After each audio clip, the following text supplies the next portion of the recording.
So this is a documentation of my attempts to fly 3.5 kilometres to one of the local islands off the coast of Wollongong, Australia here. And you can see two of the islands in the background just behind me. On the left, we see Flinders Island, which is about 1.8, roughly 2 kilometres from the coast. And then on the other side, where I'm standing here, you can see Bass Island, which is 3.5 kilometres. Now, I've been trying for a while to make this flight. I've been using a 5.8 gigahertz video system on my custom-built quadcopter, and I've had a number of failures along the way, which I wanted to document.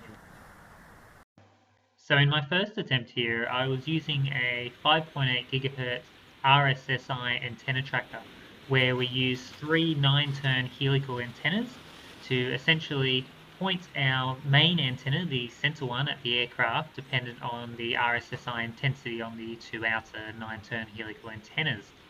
Now, this antenna tracker here, I've got a link in the description, has always worked extremely well. However, for some reason at this site where I'm aiming to fly from, I would consistently reach about 1.5 kilometers away, and it would decide to stop pointing at my aircraft and look at different features in the environment. And I could never work out why. It might just be because I've got a particularly high noise floor on the 5.8 gigahertz band where I am. So what you'll see here, inset is blown up of me sitting next to the antenna tracker, and you'll see that it will begin to face away from me at my aircraft. What I then do is I pull out the cord for the external receiver and switch to the internal module of my Dominators, which is running a patch antenna. And if you want to see what this looks like, so this is me about 1.5 kilometers off the coast, and of course I've lost video from my FPV feed, and so we switch to the module in the Dominator goggles. This is the TrueD diversity module that I'm using, and this gave me limited video to fly back to the coast. And of course on 3 separate occasions, for some reason this antenna tracker just wasn't working in this particular location. So in my second attempt here, I decided to forego the added complexity of the antenna tracker and instead just mount a single 9-turn helical antenna onto a standalone 5.8 GHz receiver. The idea here, of course, being that on this particular flight, I don't need the antenna tracking because I'm never going to be flying outside of the beam width of a single helical antenna. Now, what I didn't expect is for one of my batteries to have a dead cell. So what you're going to see here is I put my quadcopter into GPS mode, and I'm just checking everything before I sit down to attempt the flight. However, of course, by this time the battery voltage had dropped so low that my quadcopter had essentially fallen out of the sky. Now, if you're curious of what this looks like from the perspective of the quadcopter, you can see here, inset in the bottom left, we have the live FPV video feed with the voltage in the top left. Now, as you can see, the battery voltage is dropping very rapidly, and of course it doesn't take very long for this dead battery and low voltage to essentially lead to my quadcopter to rather dramatically tumble out of the air.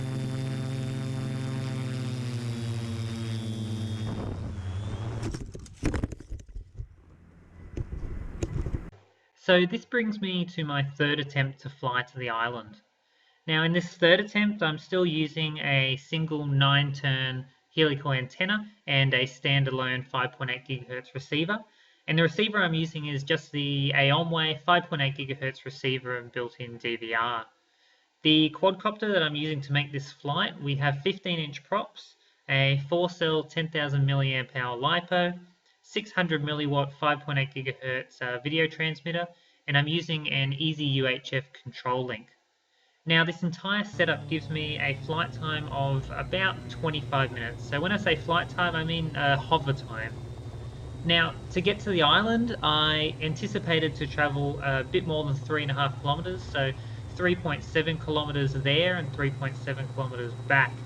And because the 25 minutes is a hover time, I budgeted for less than that. So I budgeted 15 minutes in order to fly there and back.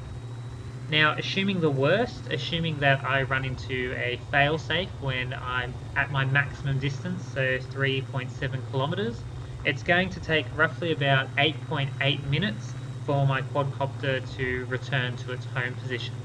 So this leaves me with roughly about 6.2 minutes to make my flight from where I am all the way out 3.7 kilometers to the island.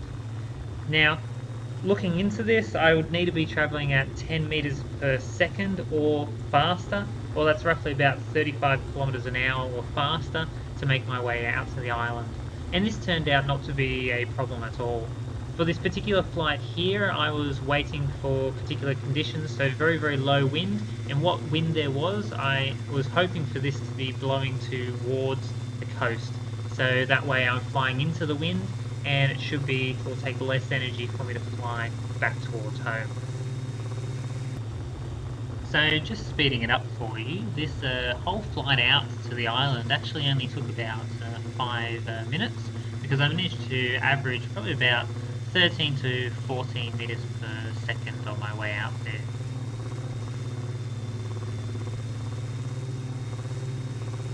See that as we approach the island, we're coming up on 3.5 kilometers. And one thing to know about this particular setup that we're using here is that we are using two separate FPV cameras and a video switcher. So we have one camera hard mounted to the frame, and the other one is mounted on the gimbal. It's a small CMOS camera and allows us to frame up our shot.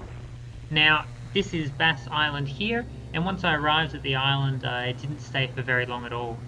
Now, I was not sure whether I would essentially run into a fail-safe if I rotated the quadcopter around and changed the orientation of my control link antennas. So rather than do that, what I did was I flew backwards with the same orientation and just flew through this second FPV camera that we have hard mounted to the gimbal. And as you can see here, this is the quadcopter setup that we're using, and you can see the two easy UHF antennas here at the back of the quadcopter from the diversity receiver.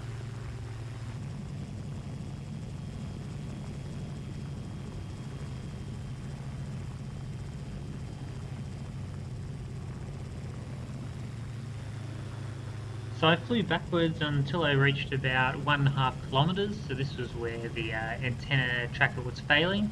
And once I reached this distance, I was relatively confident that I could face the quadcopter whichever way I wanted to, and I wouldn't lose any kind of reception from my UHF link. So that's it. This is it here. So we're turning the gimbal around face forward, and then of course we're going to rotate the quadcopter, and we're going to make the final flight back to the starting point.